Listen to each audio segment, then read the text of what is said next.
Seorang perempuan muda terlihat galak sekali. Dengan sebuah ulekan dapur di tangannya, ia berdiri di depan pintu bioskop, lalu memaksa masuk untuk memburu sang suami yang ia duga sedang berada dalam bioskop dengan selingkuhannya. Namun ia berhasil ditahan oleh security bioskop. Dengan lembut security tersebut membujuk perempuan itu. "Ibu, maaf, di dalam bioskop kan gelap. Ibu tidak mungkin melihat suami ibu, sementara kami tidak memiliki wewenang untuk menyalakan lampu.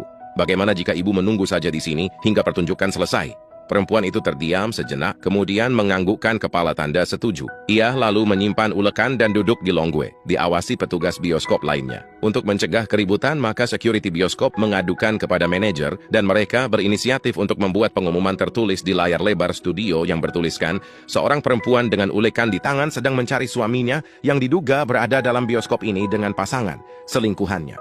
Bagi yang merasa, silahkan keluar lewat pintu samping. Setelah pengumuman itu keluar dari layar, dalam sekejap setengah gedung bioskop menjadi kosong.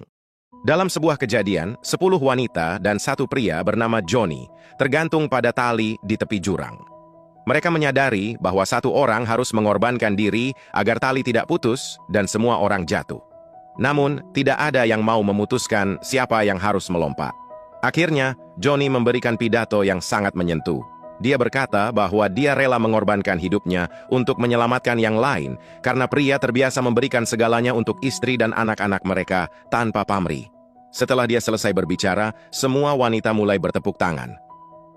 Seorang direktur perusahaan pergi melihat pameran lukisan. Namun karena penglihatannya tidak terlalu jelas, dia mengajak sekretarisnya untuk menuntunnya melihat pameran lukisan tersebut. Wow, lukisan ini sangat bagus. Gambar ikannya benar-benar hidup seperti baru ditangkap dari lautan. Pak, itu bukan gambar ikan, itu gambar buaya. Wow, lukisan gajah ini benar-benar mirip aslinya, benar-benar gagah dan keren. Maaf Pak, jangan keras-keras, itu lukisan banteng. Direktur itu kemudian tidak berkomentar apapun, hingga beberapa menit kemudian. Wah, yang ini bagus banget. Lukisan gorilanya begitu nyata anatominya, mirip sekali dengan aslinya. Tidak ada bedanya. Keren. Tapi maaf Pak, itu bukan gorila, itu cermin. Johnny dengan ayahnya baru pulang dari mall dan naik bus saat hendak pulang ke rumah. Sesampainya di rumah, Johnny langsung berlari ke arah ibunya dan bercerita yang barusan terjadi saat di bus. "Mama, tadi waktu naik bus sama Papa minta Johnny nyerahin tempat duduk Johnny untuk seorang penumpang wanita," kata Johnny. "Itu memang sikap yang baik," ungkap Mama Johnny dengan bangga. "Tapi Ma," jawab Johnny, "aku kan waktu itu duduk di pangkuan Papa." 3 pria meninggal dan pergi ke surga. Mereka bertemu malaikat di gerbang. Malaikat berkata kepada mereka, "Satu-satunya aturan yang kita miliki adalah jangan menginjak bebek." Ketiga pria itu berpikir bahwa peraturan ini aneh, tetapi mereka harus mematuhinya. Ketika mereka melewati pintu gerbang, ada bebek di mana-mana. Pria pertama tidak sengaja menginjak bebek. "Ups," teriaknya. Malaikat yang mengetahuinya langsung memanggil seorang wanita terburuk yang pernah dilihat pria itu. Malaikat mengikat mereka berdua lalu berkata, "Ini adalah hukumanmu karena menginjak bebek. Kamu akan terikat padanya untuk selamanya." Pada hari berikutnya pria kedua juga menginjak bebek.